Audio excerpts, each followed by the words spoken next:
musculoskeletal symptoms on statin therapy, how to manage. Our invited speaker for the next 10 minutes, Dr. Naveen Jamwal, Professor of Cardiology at Dr. Ramanohar Lohia Institute of Medical Sciences, Lucknow, Uttar Pradesh. Professor Jamwal, please. I think I don't have the slides. Yeah, thank you. Good morning, everyone, seniors and colleagues. I think we have all faced statin-associated muscle symptoms in our clinical practice. Statin therapy has become the cornerstone for prevention and treatment of cardiovascular disease. And though the randomized trials and control trials show that the adverse events are almost similar to placebo, probably they are biased because from our clinical experience we know that they do cause certain side effects. Most important among them are the muscle-related symptoms, which I'll call as SAMs for your and my benefit. These can present as myalgias, myositis, and rarely rhabdomyolysis. From the observational data, we know that about 7 to 29% of patients complain of SAMs or statin-associated muscle symptoms, mostly associated with the normal or slightly elevated CK concentrations. SAMs likely contribute significantly to the very high discontinuation rates of statin therapy, up to 75%. You'll be surprised to know that the data shows that only 20% of patients on statins continue to be so on after 2 years. In 65% of former statin users, the main reason for statin non-adherence or discontinuation was onset of predominantly muscle-related side effects. SAMs usually presents as symmetrical bilateral condition that affects the large proximal muscles, particularly the lower extremities. Consensus maintains that the muscle pain and aching, which you all also cause myalgia, cramps and weakness can be manifestation of SAMs. Symptoms can occur at rest or shortly after exercise and usually within 1 month of initiation of therapy. And most notorious is probably simvastatin. The European Society has divided SAMs or SRM into 7 categories. SRM 0 is CK elevation with no muscle symptoms. 1 and 2 is myalgia, tolerable, intolerable. 3 and 4 is myopathy and severe myopathy. SRM 5 is rhabdomyolysis, and 6 is autoimmune mediated necrotizing myositis, which is because of antibodies, and this may persist despite the stoppage of statin.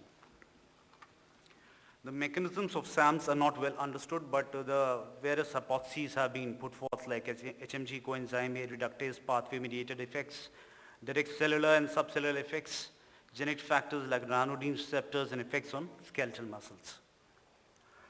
To make our life easy, whether you're actually dealing with SAMs or you're dealing with myalgia from some other cause, statin myalgia and clinical index score has been put forth, which includes, gives points for regional distribution pattern of muscle pain, temporal pattern, whether it's the onset is less than 4 weeks or 4 to 6 weeks, D-challenge of statins, and then the re-challenge with statin.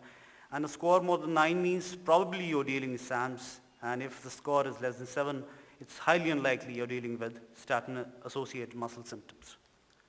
There are certain risk factors, statin-associated muscle symptoms: old age, more than 80 years, female sex, low body mass index, Asian descent, acute infection, hypothyroidism, impaired renal or hepatic function, organ transplant recipients, severe trauma, HIV, diabetes. So you have to be careful in these patients while using statins. Surgery with high metabolic demands, previous history of muscle issues, genetic factors like polymorphisms in genes encoding cytochrome P450, high level of physical activity, dietary effects, excess alcohol, drug abuse, especially cocaine, amphetamines, and heroin. Certain factors like pre-existing risk factors, as mentioned earlier, high dose statin therapy, polypharmacy, drug-drug interactions, you have to be careful about that, pharmacogenetic considerations, and cytochrome P450 polymorphisms also increase the risk of SAMs. So once you've diagnosed SAMs, how do you manage it? Ensure that there is a definite indication for statin use and the dosage required, high dose or moderate if possible, that the patient is fully aware of the expected benefits and CVD risk reduction that can be achieved in this treatment to prevent nocebo effect. Assure the patient will stop the statin and give a washout period of 4 to 6 weeks. If symptoms, CK abnormality is resolved after discontinuation of statin, either treatment with the same statin at a lower dose or switching to an alternative statin should be considered. if tolerated doses can be up-titrated to achieve LDL goals, or as much LDL reduction that can be achieved with the minimal muscle complaints. If these strategies are not tolerated, alternate day therapy or twice weekly dosing can be considered to achieve LDL goals. You'll be surprised to know that even with alternate day or twice weekly dosing strategies, the LDL cholesterol can be reduced to about 15 to 40%, and importantly, almost 70% of previously intolerant patients can now tolerate this dose. Generally, lower doses of higher intensity statin with a long half-life, atorva, rosuvastatin or pitavastatin are more appropriate. If LDL cholesterol goals are not met with this low dose or alternate days therapies, you can add to it another LDL lowering agent like ezetimibe, which can reduce the LDL cholesterol by 15-20%, bile acid sequestrants like cholestyramine, cholestyramine, which can reduce the LDL cholesterol by further 15-20%. The combination of the two, bile acid sequestrant and ezetimibe, which can reduce LDL cholesterol by 30-35%, fenofibrate can also lower LDL cholesterol and has a good safety record. So this is a therapeutic flow chart which shows that if you're considering SAMs, then do get your CK levels done. If the CK levels are more than 4, then you need a washout period of about 6 weeks. If the SAMs, the CK levels are less than 4, then you need a washout of period of 2 to 4 weeks. Once the symptoms have settled, you can restart the low dose of more efficacious statin like atorva or rosuvastatin. And if that you feel the symptoms were quite severe, then you can start with the efficacious statin at alternate day or twice weekly regimen. If your aim of LDL cholesterol is not met, then you can add ezetimibe, or even then if the goal is not met, you can add bile acid sequestrant plus fibrate or a combination of two. And despite all these therapies, if your LDL goals are not met, that maybe you can add the novel therapies like PCSK9 antibody therapy and CETP inhibitors.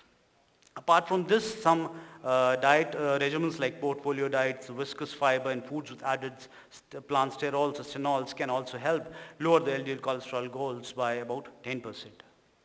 Certain complementary therapies have been prescribed like coenzyme Q and vitamin D supplementation, which have been suggested to improve statin tolerability, though in randomized clinical trials they have not worked as well as the anecdotal therapies tell. So a word about these novel therapies as PCSK9 inhibitors and CETP inhibitors. PCSK9 inhibitors are now available in India. This is a proprotein, PCSK9 is a proprotein convertase, and the inhibitors of volocumab are like a monoclonal antibody which reduce the degradation of LDL receptors and increase the clearance of LDL cholesterol. And they have been shown to decrease the risk of myocardial infarction, stroke and coronary revascularization. Similarly, CETP inhibitors like inacetrapib have been tried, and they have been developed to basically increase the HDL levels and decrease the LDL cholesterols. And especially in the statin intolerant patients, you can use these therapies if ezetimibe and the combination of bile acid sequestrants and fenofibrate does not work. So in the end, I will say that lowering LDL cholesterol statin therapy reduces CVD risk by up to 40%. But reasonable prevalence of SAMs reported from observational studies is likely to adversely affect the CVD benefits of statins. Optimal therapy should combine a maximally tolerated statin or even non-daily statin dose together with non-statin based lipid lowering therapies in order to achieve LDL cholesterol goals. Thank you. Thank you very much, Professor Jamwal. We move on to the penultimate presentation of this session.